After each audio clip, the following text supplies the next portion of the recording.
ನಮಸ್ತೆ, ಸ್ವಾಗತ ಸುಸ್ವಾಗತ. ಇದು ವಿ ಕಿಚನ್ ಡೈರೀಸ್. ನಾನು ವಿಜಯಲಕ್ಷ್ಮಿ ಬಡ್ಗೇರ್. ನಾನಿವತ್ತು ತುಂಬ ಬೇಗ ಆಗುವಂಥ, ರುಚಿಯಾಗಿ ಆಗುವಂಥ, ಗರಿ ಗರಿಯಾಗಿ ಬರುವಂಥ ಒಂದು ದಪ್ಪ ಮೆಣಸಿನ್ಕಾಯಿ ಅಂದರೆ ಕ್ಯಾಪ್ಸಿಕಮ್ ಬಜ್ಜಿ ಮಾಡ್ತಾಯಿದ್ದೀನಿ.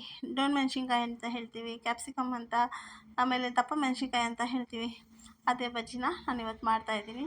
1 ಟೀ ಸ್ಪೂನಷ್ಟು ಅಜ್ವಾಯಿನ್ ತೊಗೊಂಡಿದ್ದೀನಿ, ಅಂದರೆ ಓಂಕಾಳು. 1 ಟೀ ಸ್ಪೂನಷ್ಟು ಜೀರಿಗೆ, ಒಂದು 3-4 ದಪ್ಪ ಮೆಣಸಿನ್ಕಾಯಿ ತೊಗೊಂಡಿದ್ದೀನಿ. ಇದನ್ನು ಮಾಡೋದಂತೂ ತುಂಬ ಈಸಿ, ತುಂಬ ಟೇಸ್ಟಿಯಾಗಿ ಬರುತ್ತೆ.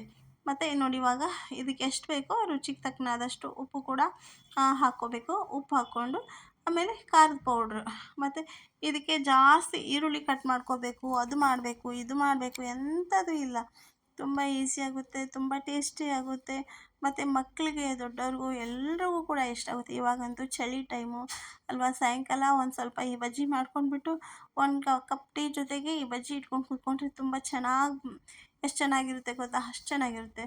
ಬಿಸಿ ಬಿಸಿ ಟೀ, ಬಿಸಿ ಬಿಸಿ ಬಜ್ಜಿ ಸಕ್ಕತ್ತಾಗಿರುತ್ತೆ. ಹಾಗಾಗಿ ಒಂದು ಚಿಟಿಕೆ ಅಷ್ಟು ನಾನು ಅಡುಗೆ ಸೋಡಾ ಹಾಕ್ಕೊಂಡಿದ್ದೀನಿ. ಹಾಕ್ಕೊಳ್ಳಿಲ್ಲ ಅಂದರೂ ಪರವಾಗಿಲ್ಲ, ಆದರೆ ಸ್ವಲ್ಪ ಗಟ್ಟಿ ಬರುತ್ತೆ ಬಜ್ಜಿ. ಸ್ವಲ್ಪ ಅಡುಗೆ ಸೋಡಾ ಹಾಕ್ಕೊಂಡ್ರೆ ತುಂಬ ಟೇಸ್ಟಿಯಾಗಿಯೂ ಬರುತ್ತೆ, ಚೆನ್ನಾಗಿ ಕ್ರಿಸ್ಪಾಗಿ ಬರುತ್ತೆ. ಮತ್ತು ಇದಕ್ಕೆ ಅಕ್ಕಿ ಹಿಟ್ಟು ಹಾಕ್ಕೋಬೇಕು, ಒಂದು ಸ್ವಲ್ಪ ಜಾಸ್ತಿ ಬೇಡ. ನಾವು ಇವಾಗ ಅಕ್ಕಿ ಹಿಟ್ಟು ಬೇಡ ಅಂದರೆ ನೀವು ಬಾಂಬೆ ರವೆ ಕೂಡ ಹಾಕ್ಕೋಬೋದು. ನಾನಿಲ್ಲ ಒಂದು ಸ್ವಲ್ಪ ಅಕ್ಕಿ ಹಿಟ್ಟು ಹಾಕ್ಕೊಂಡಿದ್ದೀನಿ. ಅಕ್ಕಿ ಹಿಟ್ಟು ಹಾಕ್ಕೊಂಡು ಚೆನ್ನಾಗಿ, ಇದು ದೋಸೆ ಹಿಟ್ಟಿಗಿಂತ ಸ್ವಲ್ಪ ಗಟ್ಟಿ ಆಗಬೇಕು, ಅಷ್ಟು ಚೆನ್ನಾಗಿ ಕಲಿಸ್ಕೋಬೇಕು. ದೋಸೆ ಹಿಟ್ಟಿಗಿಂತ ಹಿಂಗೆ ಎತ್ತಿದ್ರೆ ಕೇಕ್ ಬ್ಯಾಟ್ರ್ ಬೀಳುತ್ತಲ್ಲ, ಅದೇ ಥರನೇ ಇದನ್ನು ಕೂಡ ರೆಡಿ ಮಾಡ್ಕೋಬೇಕು. ನೀಟಾಗಿ ಚೆನ್ನಾಗಿ ಕಲಿಸ್ಕೊಂಡು ನಾವು ಬಜ್ಜಿ ಹಿಟ್ಟು, ಇವಾಗಿದು ರೆಡಿ ಆಯಿತು.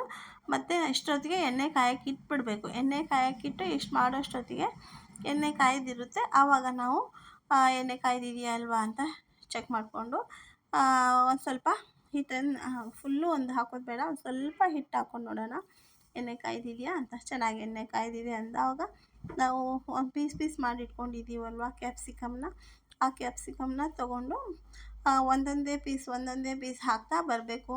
ಹಿಟ್ಟು ಚೆನ್ನಾಗಿ ಹಿಡಿಬೇಕು ಅಂದರೆ ನೋಡಿ, ಹಿಟ್ಟು ಸ್ವಲ್ಪ ಗಟ್ಟಿಯಾಗಿಯೇ ಕಲಿಸ್ಕೋಬೇಕಾಗುತ್ತೆ. ಇಲ್ಲಾಂದರೆ ಅದು ಹಿಟ್ಟು ಹಿಡಿಯಲ್ಲ, ಬರೀ ಮೆಣಸಿನ್ಕಾಯಿ ಮಾತ್ರ ಕಾಣಿಸುತ್ತೆ. ಅದಕ್ಕೋಸ್ಕರ ತಿಕ್ಕಾಗಿ ಹಿಟ್ಟನ್ನು ಕಲಿಸ್ಕೋಬೇಕು.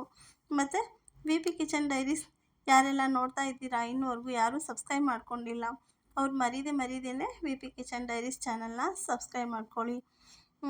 ಮತ್ತು ನಾವು ಮಾಡೋ ಪ್ರತಿಯೊಂದು ರೆಸಿಪಿನೂ ಹೇಗೆ ಬರುತ್ತೆ ಅಂತ, ಚೆನ್ನಾಗಿದೆ ಇಲ್ಲ ಅಂದರೆ ಇಲ್ಲ, ಅಥವಾ ಏನೋ ಒಂದು ನೀವು ನೋಡಿದಾಗ ಏನು ಅನಿಸುತ್ತೋ ಅದನ್ನು ಕಮೆಂಟ್ ಮಾಡಿ ಅಂತ ಹೇಳೋಕ್ಕೆ ಇಷ್ಟಪಡ್ತೀನಿ. ಮತ್ತು ಲೈಕ್ ಮಾಡಿ, ಶೇರ್ ಮಾಡಿ, ಮರೀದೇನೆ ಸಬ್ಸ್ಕ್ರೈಬ್ ಮಾಡ್ಕೊಳ್ಳಿ ಅಂತ ಹೇಳ್ತೀನಿ. ಇವಾಗ ನೋಡಿ, ನಾವು ಬಿಟ್ಟಿದ್ದೀವಿ ಈ ಬಜ್ಜಿ. ಇವಾಗ ನೋಡಿ ಸ್ವಲ್ಪ ತಿರುಗಿಸಿ ಹಾಕೋಣ. ಆಮೇಲೆ ಈ ಬಜ್ಜಿ ಮಾತ್ರ ನಾನು ಹೇಳಿದೆ ಅಲ್ವಾ, ಖಾರ ಆಗಲ್ಲ ಇದು. ದಪ್ಪ ಮೆಣಸಿನ್ಕಾಯಿ ಖಾರ ಇರಲ್ಲ, ದೊಡ್ಡದಾಗಿರುತ್ತೆ ಅಲ್ವಾ, ಎಷ್ಟು ಖಾರ ಇರಲ್ಲ ಅದು. ಹಾಗಾಗಿ ಖಾರ ಇಲ್ದಿರೋ ಅಂಥ ದಪ್ಪ ಮೆಣಸಿನ್ಕಾಯಿ ತಗೊಂಡು ಬಂದು ನಾವು ಇದನ್ನು ಎಲ್ಲ ಕರೆಕ್ಟಾಗಿ ಉಪ್ಪು, ಖಾರ, ಹಿಟ್ಟು ಎಲ್ಲ ಹಾಕ್ಕೊಂಡು ನೀಟಾಗಿ ಕಲಸಿ ಈ ಥರ ಬಜ್ಜಿ ಬಿಡ್ತಾಯಿದ್ರೆ, ಒಂದು ಕಪ್ ಟೀ ಜೊತೆಗೆ ಬಿಸಿ ಬಿಸಿ ಗರಿ ಬಜ್ಜಿ ತಿಂತಾಯಿದ್ರೆ ಎಷ್ಟು ಚೆನ್ನಾಗಿರುತ್ತೆ. ಮಕ್ಕಳು, ದೊಡ್ಡವರು, ಪ್ರತಿಯೊಬ್ಬರಿಗೂ ಇಷ್ಟ ಆಗುತ್ತೆ. ನಮಗೆ ಖಾರ ಬೇಕು, ಇದು ಒಂಚೂರು ಖಾರ ಇಲ್ಲ, ಒಂದು ಸ್ವಲ್ಪನೂ ಖಾರ ಇರಲ್ಲ ಇದು ಮೆಣಸಿನ್ಕಾಯಿ. ಹಾಗಾಗಿ ನಾವು ಒಂದು ಸ್ವಲ್ಪ ಖಾರನೂ ಹಾಕ್ಕೊಂಡಿದ್ದೀನಿ ಅಲ್ವಾ. ಇನ್ನೂ ಸ್ಪೈಸಿ ಬೇಕು ಅನ್ನೋರು ಇನ್ನೂ ಜಾಸ್ತಿ ಖಾರ ಹಾಕ್ಕೊಳ್ಳಿ.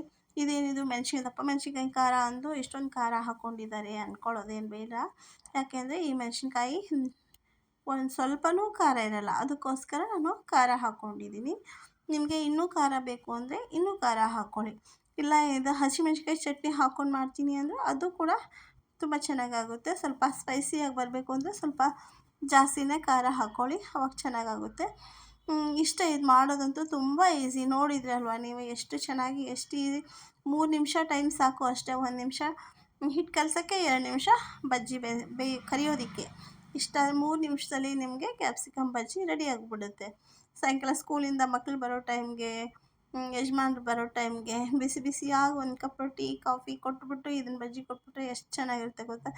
ಎಲ್ಲರೂ ಖುಷಿಯಾಗಿ ತಿಂತಾರೆ. ತುಂಬ ಈಸಿ, ಹಿಂಗೆ ಬರೋಷ್ಟೊತ್ತಿಗೆ ರೆಡಿ ಆಗಿಬಿಡುತ್ತೆ. ಹಾಗಾಗಿ ತುಂಬ ಈಸಿ ಮತ್ತು ಬೇಗ ಆಗುತ್ತೆ ಅಂತ. ಅದಕ್ಕೋಸ್ಕರ ನೀವು ಕೂಡ ಮಾಡಿ, ಹೇಗೆ ಬಂತು ಅಂತ ಕಮೆಂಟ್ ಮಾಡೋದಂತೂ ಮರಿಲೇಬೇಡಿ. ಸಬ್ಸ್ಕ್ರೈಬ್ ಅಂತೂ ನಿಜವಾಗ್ಲೂ ಮರಿಬೇಡಿ. ಪ್ರತಿಯೊಬ್ಬರೂ ವಿಡಿಯೋ ನೋಡ್ತಾ ಇರೋರೆಲ್ಲ ಸಬ್ಸ್ಕ್ರೈಬ್ ಮಾಡದೇ ಇದ್ದರೆ ಸಬ್ಸ್ಕ್ರೈಬ್ ಮಾಡ್ಕೊಳ್ಳಿ. ಸಬ್ಸ್ಕ್ರೈಬ್ ಮಾಡ್ಕೊಂಡು ವಿಡಿಯೋ ನೋಡಿ ಚೆನ್ನಾಗಿ ಬಂದಿದೆ ಚೆನ್ನಾಗಿದೆ ಅಂತ ಹೇಳಿ. ಇಷ್ಟೇ. ಸಂಕ್ರಾಂತಿ ಬರ್ತಾ ಇದೆಯಲ್ವಾ, ನಿಮಗೆಲ್ರಿಗೂ ಹ್ಯಾಪಿ ಸಂಕ್ರಾಂತಿ ಅಂತ ಹೇಳ್ತಾ, ಈ ಸಂಕ್ರಾಂತಿಯಿಂದ ಎಲ್ರಿಗೂ ಒಳ್ಳೆಯದಾಗಲಿ ಅಂತ ಹೇಳ್ತಾ ನಮಸ್ತೆ, ಧನ್ಯವಾದ. ಮತ್ತೆ ಒಂದು ವಿಡಿಯೋ ಜೊತೆಗೆ ಬರ್ತೀನಿ.